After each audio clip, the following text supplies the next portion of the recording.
is I got one more soundbite I want to play before I open the phone lines up, and we can all talk about this. But just to top it off, and no Diddy on that, but just to put a cherry on top, you get Stephen A. Smith and you get Shannon Sharp, and they are on their show, and they're gonna operate for because everyone is orchestrating and doing work for this whole thing to work, right?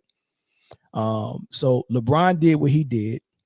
JJ Redick's doing what he's doing. Jenny Buss is doing what he's doing. Now the media has to condition everyone's mind to be okay with this whole thing.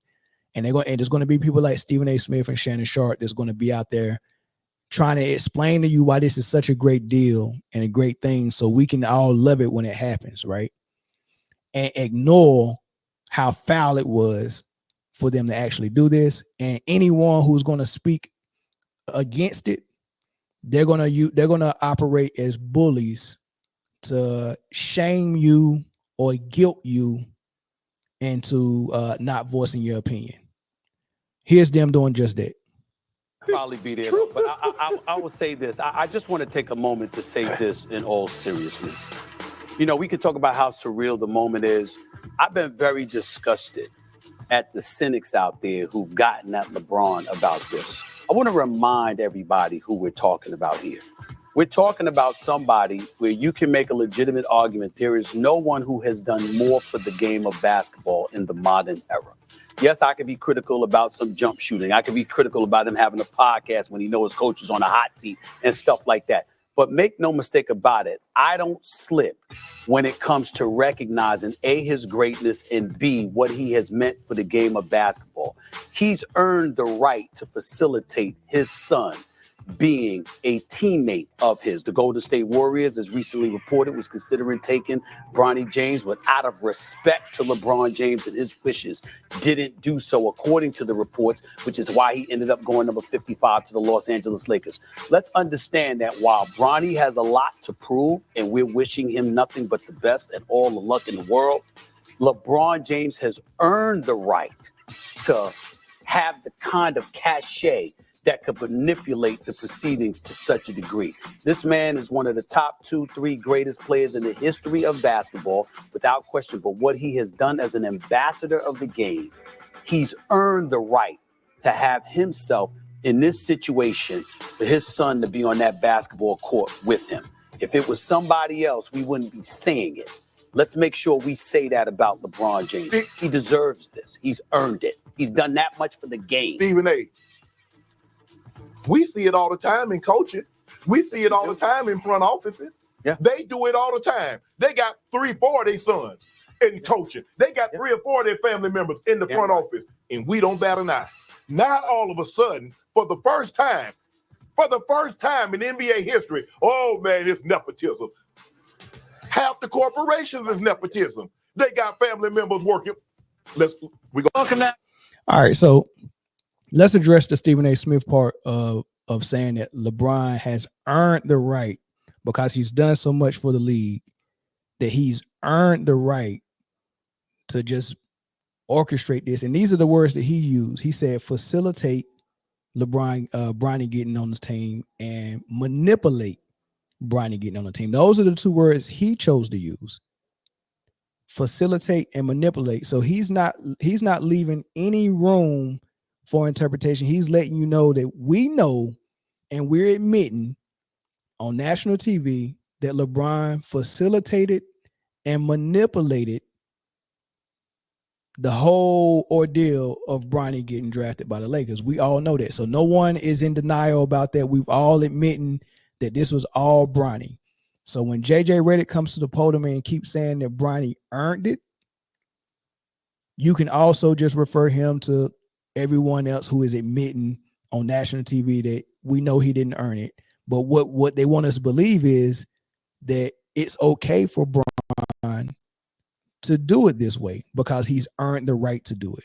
All right, so if we're not arguing the fact that LeBron actually manipulated this, then I'm cool with it. We can at least meet on that ground. We know that LeBron manipulated this. All right, so we're not even debating that. What the debate is does he have a right to do it? And sure, he got the right to do it, right? If Jeannie Buss owns the team and Jeannie Buss is okay with it, he can go to Jeannie Buss and say, I want this done. Then great, he's earned the right. I agree with Stephen that he earned the right to do it if Jeannie Buss is going to allow him to do it. Now, this is what the part I don't like. No one has the right to tell people how to feel about it. Right. So if you're going to say that he earns the right to manipulate his son into getting a roster spot and a guaranteed contract and a coach that's going to utilize him, cool. He earned that right.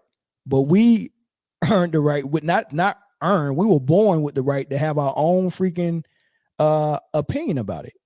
And if we voice our opinion about it, you can't get on ESPN and try to bully us out of our opinion by telling us that we're this or we're that or we're hating or we got a problem with nepotism all of a sudden and all that stuff. No, you can't do that. So now let's get the Shannon Sharp part about they've been doing it for forever. It's been nepotism forever. Coaches have got their sons on the team and all that.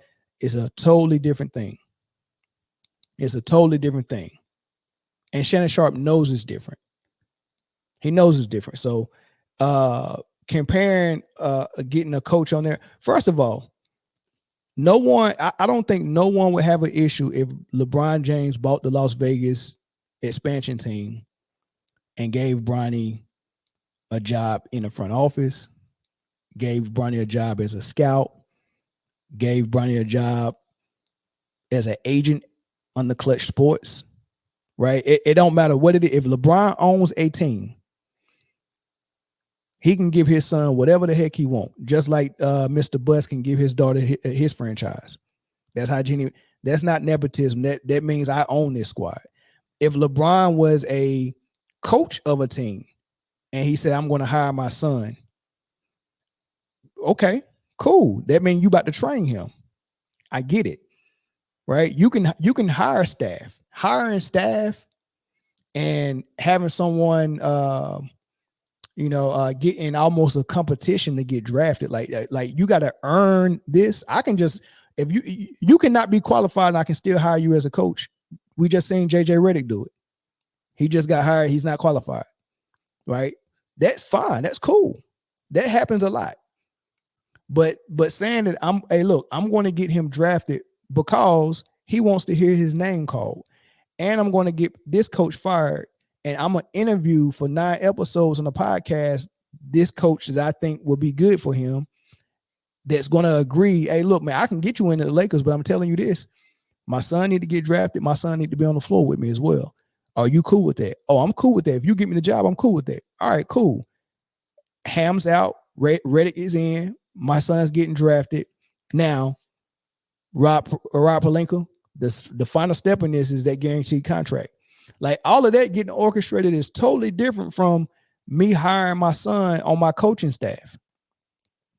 He might be film room guy. He might be the ball guy, whatever the case may be, but I'm just getting him on here. I'm training him and he's going to learn. This is all stuff in your head that anyone can learn unless you have some type of disability. But for the most part, you can learn this stuff. But to say, hey, look, based on athleticism and physical ability and experience and all this stuff, we're only taking 50 of the best guys in the draft. And for some of these guys, this money might be generational wealth for them. And for you to say, my son is so important, and it's way more important for him to hear his name called than some kid that could change his whole family dynamic. I'm going to take that opportunity away from a potential kid that was like me, because my son want to hear his name called, even though I can get him on the team without him getting his name called. I'm still going to force him to get his name called, force a coach in here that's going to utilize him, get the GM to sign him to a guaranteed contract, and I want him on the floor with me because we got to make this history, baby, for my legacy. And my whole squad for 82 games is going to have to deal with all the circus of it. The questions at the podium, post-game, pre-game, all of that stuff. And you got to lie. Anthony Davis had to come out here and say he was impressed by Bronny James and his presser. How could you, what was you impressed by? So that's what my mind is at with it. Phone lines are open. Let's get y'all in here. And I mean, and let's see what y'all think about this whole situation. Because I think it stinks to high hell. It stinks to high hell.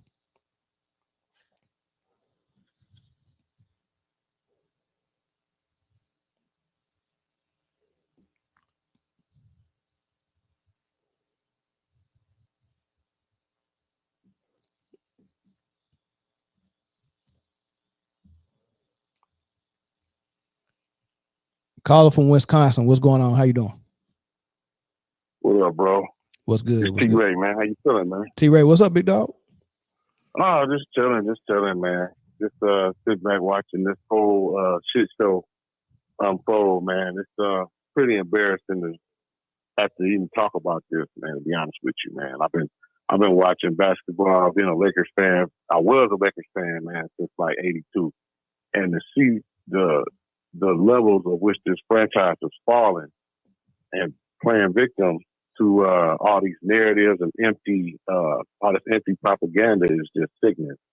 I don't see this kid. I mean, long term, it could affect his psyche because he's nowhere near ready to be on the NBA court. He don't have any intangibles. He don't ain't like he got long arms or quick speed or any raw instincts that's gonna get him over the top. And he's gonna be fooled on a nightly basis. And like you said, once okay, you had a moment on the court with your father, then what? What, they just gonna not play him and let him sit on the bench? They gonna send him to the G League? I don't see them sending him to the G League because he's gonna get ate up in the G League. And then how do you justify calling him back up? Sheesh. You know what I'm saying? This is just it's a joke, man, and I'm sick of it. I compare it to the Democrats putting Kamala Harris out on Front Street, and she didn't have to go through the DNC. You just bypassing all the levels. You know, put this person out here and expect people with common sense to go along with this. Like, come on, man. I mean, it is some dumb people in the world, but not everybody is. Man. I mean, this is a joke. You know what I'm saying? This is pathetic, man. How dumb they want us to be, though? How dumb do you want us to be, and how far along do you got to go along? You know what I'm saying? Sheesh. Yeah, bro. So that's where I'm at with it, man. I'm just sick of stupidity. I'm sick of people that know better, not saying better. Like AD being a beta, he being the worst type of individual possible. A guy in his prime that's sitting back, allowing this to go down on his watch. Sheesh, man. You think he'll figure it out this season? I mean, first of all, do you think he go see some real action this season? Well, I got a running bet with some of my buddies. I don't think he's gonna score 40 points total this season. That's where I'm at with it. I got $100 with two different people. I don't think he's gonna get 40 points total this season, and that's just where I'm at with it. He don't have. What does he have? What does he bring to the table, man? Besides being a sideshow, man. This is a well-paid mascot. They look. T-Ray, they went about this the wrong way, right?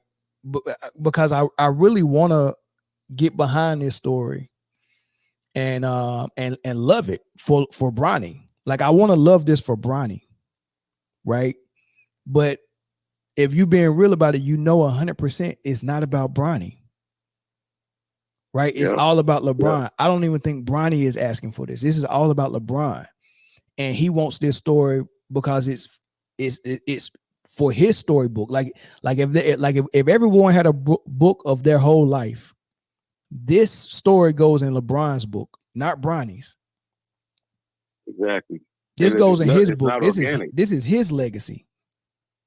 He won't allow this kid to be a kid. I think honestly he'd rather be a gamer. He probably would. And look, and he won't let his son look. His son has a legacy that he wants to build on his own.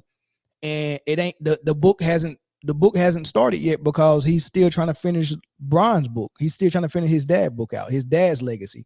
This is the final cherry on top for his dad's legacy. We don't know what Bronny's legacy is yet.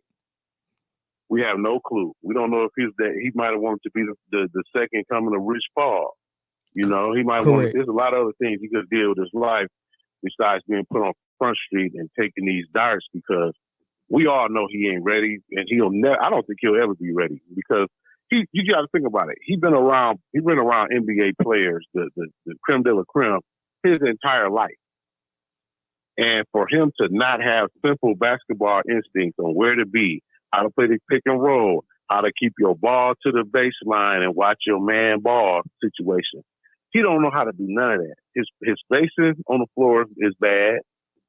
He brings nothing to the table, man. And it's bad that I got to sit up here. Yeah, you say I'm hating, but tell me I'm lying. Tell me I'm lying. You ain't lied about nothing. Okay, that's what I'm saying. I'm not lying. I know basketball. You can't pee on me and tell me it's raining. You know what I'm saying? and that's what Stephen A. Smith and Shannon Sharp gonna be doing all season. That's what they be doing with Caitlin Clark, and they gonna be doing it all season for the Lakers and LeBron and Bronny. And then why they doing that on one end, peeing on you and tell you it's raining, on the other end, for the people who got an umbrella on and dodging all the pee and calling it out, they're going to be using shaming tactics on them and shouting on them and all this crazy stuff and inviting people with their opinion so they can shout on them just so they can bully them into not having that opinion anymore. So, man, I appreciate the call, man. Let me get some other people in here, man. Thanks for the call, T-Ray. All right, man. I'll take it easy. All right, bro. Yep. All right, let's get let me see this comment. Sports C, you said, oh no, they having a riff in the comment section. My bad. I thought that was for me, Sports. Caller from Washington State. What's your thoughts? Man, here y'all go again, man. That's with Bronny, man. Y'all need to stop that. Shoot. Well, how we messing with Bronny? What I say about Bronny? Y'all talking about he don't bring nothing to the table. Man, one thing, he gonna bring eyeballs to the Lakers that they shouldn't have had in past 4-5 years, because they've been looking like trash. But he gonna bring out. It was a business decision. That's why they brought him, man. We know that. You know what it do for the business. So we can agree that it. So what percentage of basketball decision was it to draft Bronny? What was the first thing Mike Palenko said when he sat down at the podium? He said, "It's good that we made a draft pick that was going to do what? It was make part of history." He said that was the first thing he said. He ain't like he lied to you. First thing he said. Sheesh. Then they came back and said that he was going to be what? A project. Okay. What you do with a project? You don't want nothing from a project month 1, month 2, month 3. You want a project is for future, it's for going down the line. Now, if that project works or not is to be determined. Okay. We don't know if it's gonna work. We don't know if he's gonna be good. We don't know all we know is what we see now. And for what I see now, I see somebody I'm giving him an excuse for that heart surgery last year. I'm giving him that because, like you said yourself, you play basketball every day. And if you know one thing about playing basketball every day, if you go through anything like that, a broke leg or any things that's not even that serious as a heart transplant, you have to build your body back up. Well, he didn't have a transplant. Well, you know what I'm saying. He had the problem. He basically died, and they revived him basically while playing basketball. So, if you have an experience like that, I'm just saying. Would you put your son back on the court in that situation if he had a situation like that and you was already a billionaire and you about to buy an NBA team? You know Bronny's smart. When you hear him talk, he's a smart kid, got a good head on his shoulders. I would follow him if he was a leader. I think he's a leader. I like Bronny. You don't think he can use that big brain of his to even do better than Rich Paul is doing? I mean, could he have given a company like Clutch Sports to his son Bronny? Could Bronny work under Rich Paul and become the next Rich Paul, or could he work in the front office on the team he about to buy when he retire? Like this is my thing with dads in the NBA. Melo came in the same year as LeBron, and Melo can still play.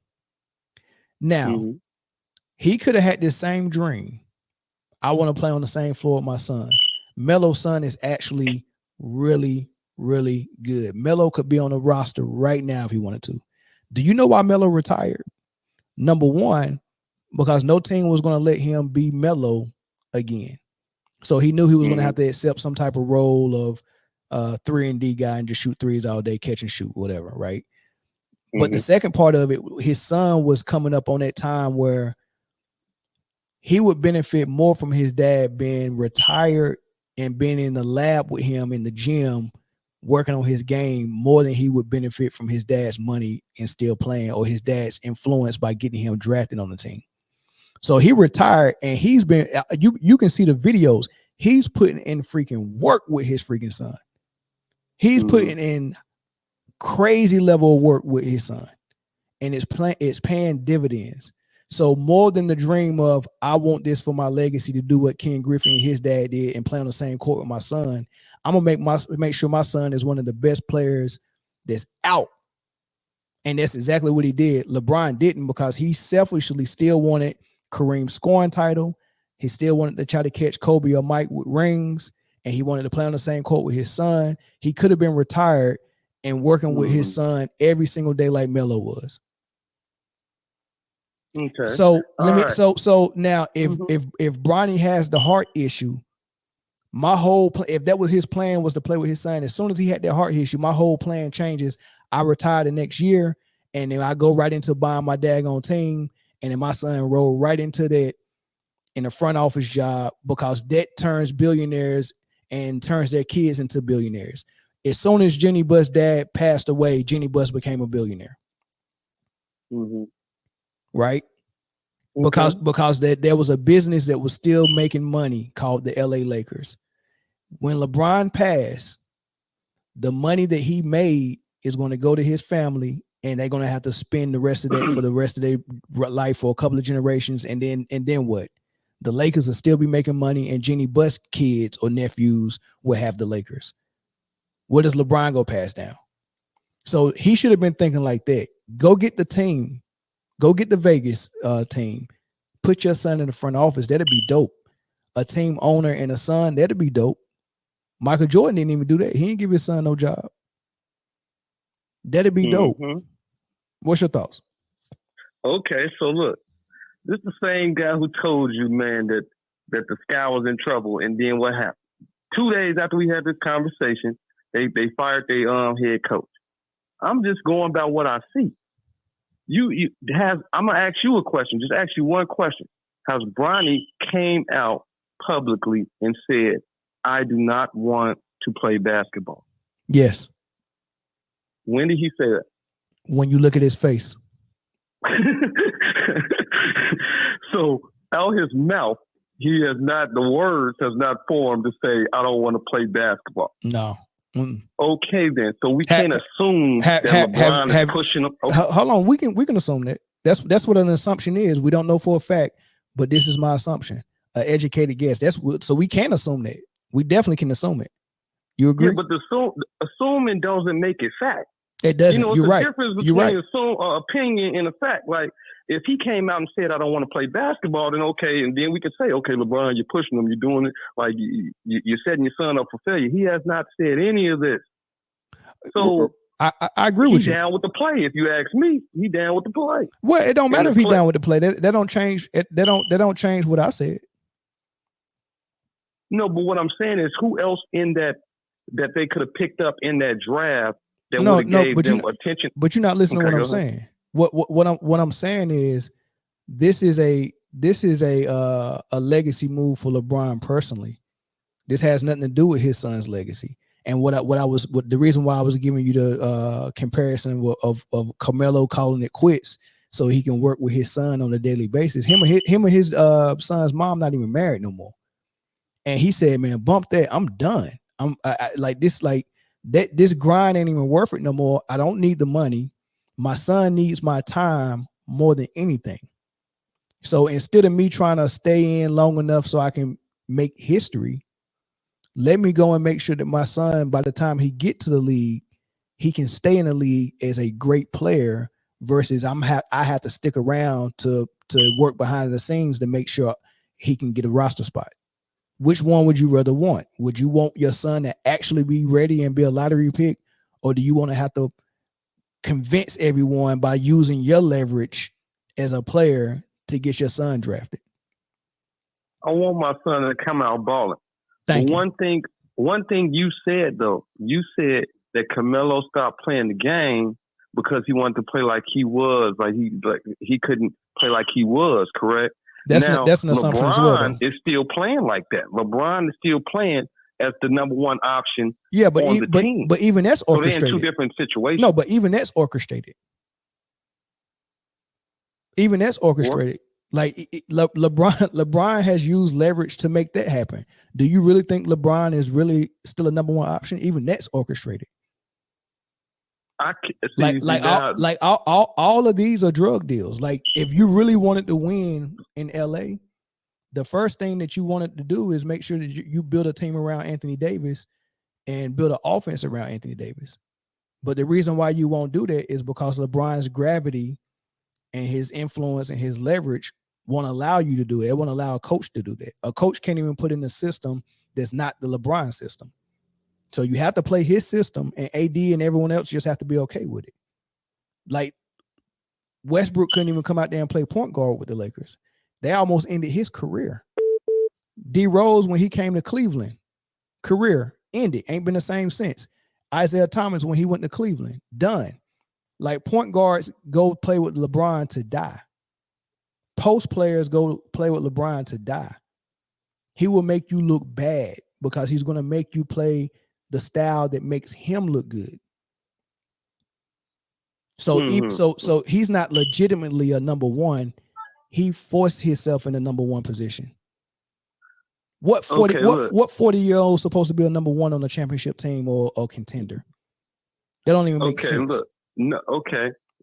That's if you consider Los Angeles a championship team, which I don't. Look, I think MJ is a GOAT. That's me personally. But I have to understand that you can't just put it's a bunch of teams that'll take LeBron right now at 40. I can't knock the fact that he's still playing at a decent level. At a high level. I can't knock that, even if I'm not a LeBron James fan. Yeah, I'm not knocking it either. I'm not knocking it either. But Melo was playing at a higher level than LeBron.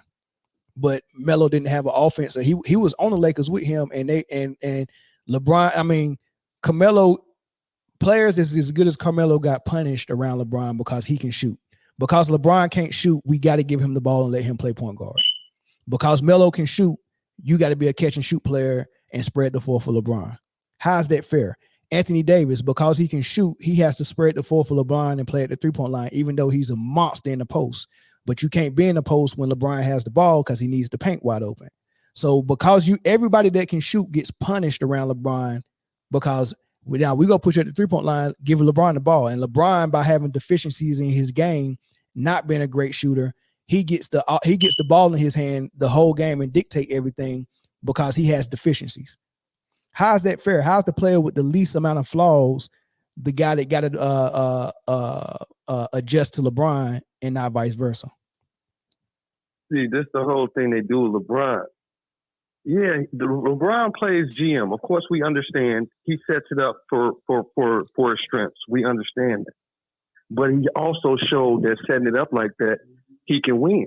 With a super team. With a super team. Yeah. With a super team. Yeah, who can't win with a super team? But he shows he can win. Yeah, but who can't win with a super team? But who can't win with a super team though? I didn't say that anybody can't win with a super team. I just seen KD not be able to win with a super team with Bradley Beal and D Book. Well, that was a super team? When they first put them names on the paper, it was a super team. You think so? Until we seen it wasn't working. When they put Paul George and Kawhi Leonard together, we thought it was going to be going down. Then they bring in Westbrook and James Harden and those not super teams to me though. That's what I'm saying. Yeah, those not super teams. Super team to me is three. A super team to me is three superstars in their prime on the same squad. So if you're not if you're not in your prime and you're not a superstar, then you don't contribute to creating a super team. If you're a super, so he had one with the Heat. Yeah, he had one with the Heat. One with the Cavs. And that was borderline because it's debatable whether Kevin Love was a superstar or not. So definitely a super team with the Heat, with the Cavs, borderline. I think that's a fringe super team. I like if someone said it wasn't a super team, I wouldn't debate it. How much did Kevin Love average the year before he got there? I mean, he was playing like a superstar. I mean, I give it to him. Okay. He was playing like a superstar. Okay, then. So once he got to the team, you saying it's not a super team because he still couldn't give you 24 and 12? No. What I'm saying is, I would count. I would say Kevin Love was a borderline superstar, but I would not debate someone that said that he wasn't, because it was that close. So if you say that he wasn't a superstar, then the Cavs, by my definition, was not a super team. If you say Kevin Love was a superstar, then by my definition, the Cavs were a super team. If that makes sense. Okay. Then the one thing you said about Anthony Davis, he gave Anthony Davis the keys 2 or 3 times. You cannot force the man to take it. I don't even want to give it. I don't want to give it to somebody who don't want it, and I don't want to give it to somebody who 7 foot tall and don't want to play center, man. He wants to, but which would make them a better team if they moved him to a power forward, let LeBron play small, and then that's why they try to get Valanciunas. That was the first person they tried to get. Well, that would make them a better team. Well, I feel you on that. He don't want to be the big man. I feel you on that. But the fact remains that by design and by orchestration, not legitimately, LeBron is still the number one in the Lakers. But if you really was trying to build a team of current players right now, you'll be a damn fool to say I want to pick my number one to be LeBron. It's probably 15 guys you'll pick before LeBron. No, I get what you're saying. How many teams is in the NBA, brother? 30, 28, I don't know. Okay. So out of those 30-some teams, how many can LeBron be the number one option for, and it'd be a nice winning team?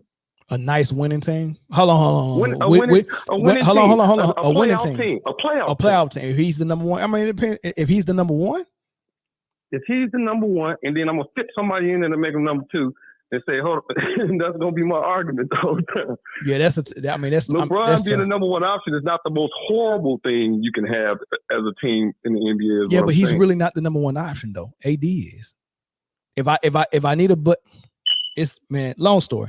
But anyway, man, I thank you for the call, bro. Let me get 1 or 2 more calls in here, then we'll move to the next topic. All right, man. Nice hollering with you, man. All right, thanks. Yep. All right, let's get one more call in here. Make people change their smoke detectors before.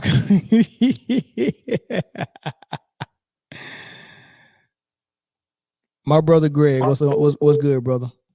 What's going on, man? Hey, look, you posed the question. You said, how do we know that Bronny doesn't want to play in the NBA? And that answer is simple. Man, just look at his hair. He don't even get his braids done, bro. He be coming to the game looking homeless, bro. And it ain't even one of them type of situations where you grinding it out and you like, all right, I'm on my grind. I'm about to play how I feel. No, Bronny play like he got marbles in his shoes, bro. Not marbles, man. God. Marbles, man. First of all, he looks slow. He be a step slow. He be out of position. But look, I was calling you to tell you, look, last week, and rest in peace to who was that?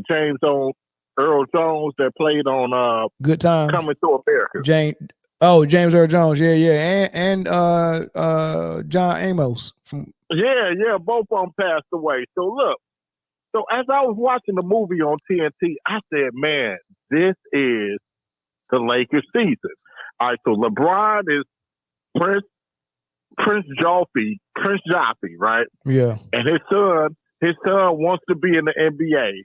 So, you know what I'm saying? So his son is Prince Hakeem. So he sent him off to the Americas or whatever. And he got Rich Paul following him around or whatever. So he playing a role of Semi. So look, I'm telling you, like, man, this is so scripted, man. This ain't nothing but Coming to America, man. This ain't Space Jam 3, man. This is Coming to America now. It ain't Love and Basketball?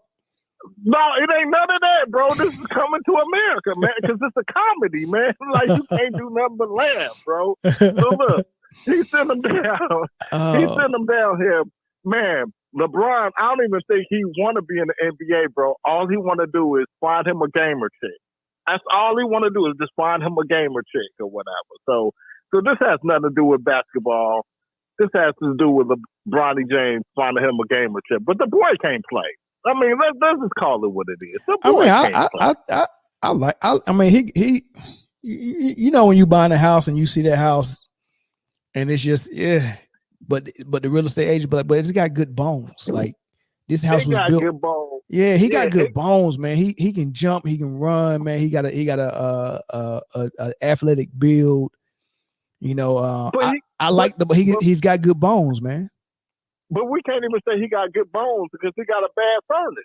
Did he have all these shoes in college? Come on, man! Like we gotta quit. We gotta quit making excuses for the kid. Look, he can't play, but it's all good. Like I ain't got nothing. I'm not hating or nothing like this because I'm actually enjoying all of this. And the part that I'm enjoying is from the time that they announced that JJ was in contention to be the Lakers head coach. I said they done sold they soul. Lord have mercy. If they done sold they soul, it's just gonna be. Look, the NBA needs to change it to the NBE, National Basketball Entertainment, because this is about to be the most entertaining basketball season of all time, all storylines. I'm not even sure who's good anymore because I'm so caught up in the storyline. That's true. It's a soap opera, man. And look, I got a couple of topics on that coming up, man. Put a one in the chat if y'all want me and Greg to start this Lakers channel. You know, because I think I need a whole separate channel just for Lakers stuff, man. Because this jump about to be unreal. Oh, you can't even make some of this stuff. And props to LeBron.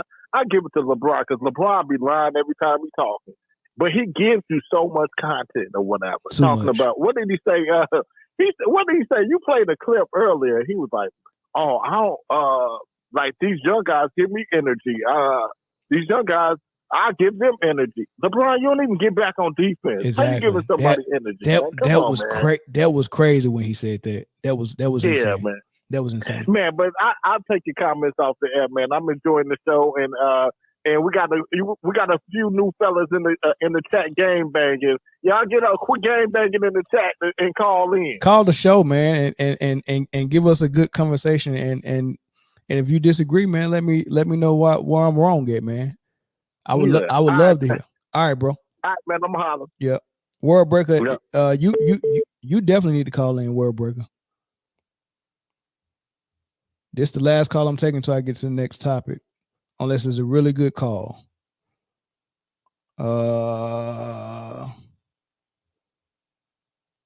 Here we go, Mississippi. Caller from Mississippi, man. What's your thoughts? What's up with it, man? Hey. What's up? Nah, I be listening to your show now. Yeah. I respect your basketball now. Okay. Come on now. Okay. Don't talk about what's the Westbrook and point guard. Come on, man. You be manipulating your non-basketball thing, your crowd. Cause you got a crowd down there don't really know. But I be knowing you know how to work it now. Russell Westbrook and point guard, oh bad. Leave that alone. Man, I talk for a whole hour, and you know that's your only gripe. Because I know you know better. I'm like, hold on. I really ain't had no trouble. And I know you ain't even, I know you don't even, you believe it, but I know that you know. That's all I'm going to say with that. But for the most part, I can't even disagree with what you've been saying today. I would say that I see, like you just said last call, I see some stuff with Bronny. I see he got something. Now, if I'm going to give y'all this, because I'm a brother, if I got to call him. If he get sufficient minutes, I got y'all got us. What y'all said absolutely true. If he get minutes this season in the league, y'all got it. But if he's the 15 man on the bench and he's going back to the G League coming up, then we was too hard on him. But I see the athleticism like you said, and I see a good jumper. Okay, I'm gonna ask you because I when you can shoot without the pressure. And in the game, you short on the shots. What that mean, man? Legs. Your leg, you ain't there. You ain't got it. He ain't. So he not ready now. But I see the form. I see a nice form. Yeah. But I don't think he ready at all. I was like, damn, you gotta give him. Because if he was cool now, I'd say, which he ain't good now. I'm not saying he good, but I see something. Like you said, I see something. No, he But he's good. not ready. He good. It's just everybody else is better. He's not ready for this level of competition yet. He's a good player. He can play. He's just not, he wasn't ready for college yet. So to bring somebody out who wasn't ready for college and try to make them learn on the fly and get ready for the pros, that's very tough. Yeah. I see his defensive level when he played against that guy from Minnesota.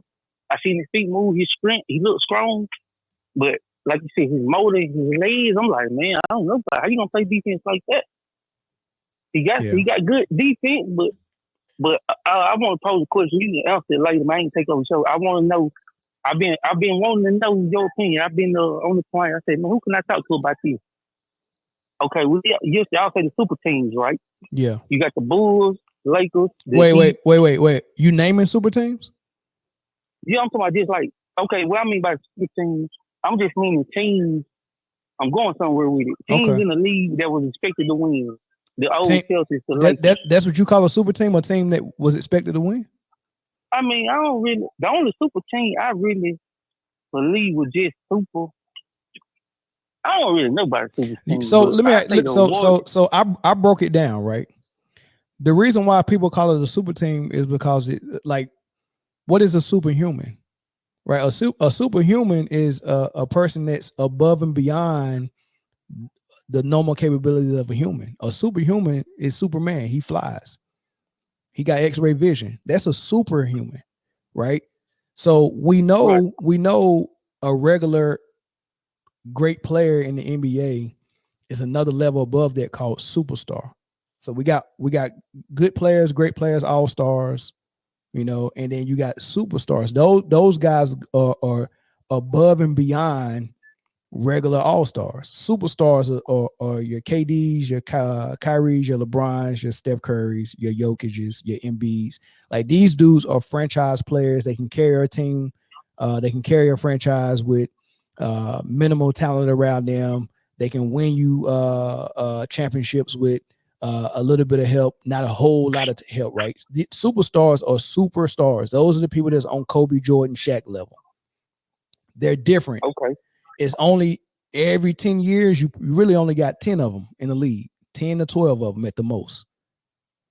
The reason why we say super team, because every team that is a championship contender usually have at least one superstar, right? And then every now and then you have a team that don't have any superstars, but they might have 2 all-stars or 3 all-star level players, right? So like when you look the year when New York got to the championship led by Allen Houston and Sprewell, they didn't have a superstar, but Allen Houston and Sprewell were both all-stars. Indiana got to the championship. They didn't have a superstar, but Reggie Miller and Rick Smits are both all-stars, right? So having 2 all-stars can get you to a championship. Having 1 superstar like Allen Iverson can get you to a championship, right?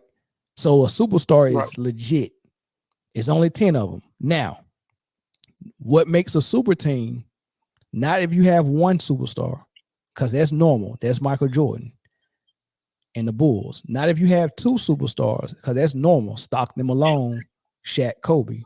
What makes a super team is when you have 3 superstars all in their prime. That's a super team because it's only 10 of them. If you got 3 of them, that's 30% of all of them. You got 3 of those guys in their prime, that's a super team. So you got superstars and you got teams that go beyond and above and beyond what a regular team is. Subhuman, regular human, superhuman. Regular team, super team. Regular player, superstar. 3 superstars on 1 team and they're all in their prime is a super team. Now, what's your thoughts on that? I disagree with that, though. Yeah. For the simple fact, I think we thought it was. I think we panicked. Like, first of all, I don't think Chris Bosh is on the level with Wade, was on the level with Wade and Bron. Now, he was a number one on his team. I give you that. So if you're saying that, I believe it. But I don't think he was on that level. But I don't think the only super team, my definition would have been the Warriors adding KD. They was already a great team from top to bottom, and you add another MVP player. But even that, my point was, see, you gonna like where I'm going. I ain't even talking about the top. I'm just saying the top. Okay, the Bulls was expected to be in the finals, right? The Cavaliers, the Warriors, go back to the Celtics and Lakers, right? Do you think? But we look the last 5 years from Milwaukee, the Lakers, Celtics. They've been all different champions. Do you think that makes this era more competitive, or why are we not seeing? In your opinion, are we not seeing those top? This team is expected to be in the finals. That's why I'm trying to see. Basically, this era, because we don't really know who's gonna win. So does that make this era more competitive? No, it's impossible for this era to be more competitive because it's not basketball anymore. It's not basketball. No, let me hear this. No, that's my third topic. That's the Derek Fisher topic. Okay. So I get into that. So I let me lean in then. Let me pay attention then. Okay. All right, easy day. We go get into it. Okay, because I told myself, I'm like, damn, is this the most competitive era? Because No, we don't know who's gonna win. No, it's not. No, wait till I get there. We almost there. All right, big dog. All right, now. Appreciate it, man. Yep. All right. To this thing hit 3 all-stars in their prime is in the starting lineup as a super team. That's no, because when you apply it across the board and you find other teams like the Detroit Pistons when they had Rasheed Wallace, Rip Hamilton, Chauncey Billups, those are 3 all-stars. That was not a super team. Right? It's 3 superstars. Also, listen to the wording. Super team means you got superstars on it. All-star, it's not called all team. It's not called all-star team. It's called a super team. You have to have superstars to make a super team, not all-stars. Superstars, super team, superstar. Super team, superstar, not all-star. Right? So never repeat that ever again, because that means you're not paying attention to the words. Super team, not all-star team, super team. Show me a super team and I'll show you 3 superstars in their prime. Right? 3 superstars in their prime.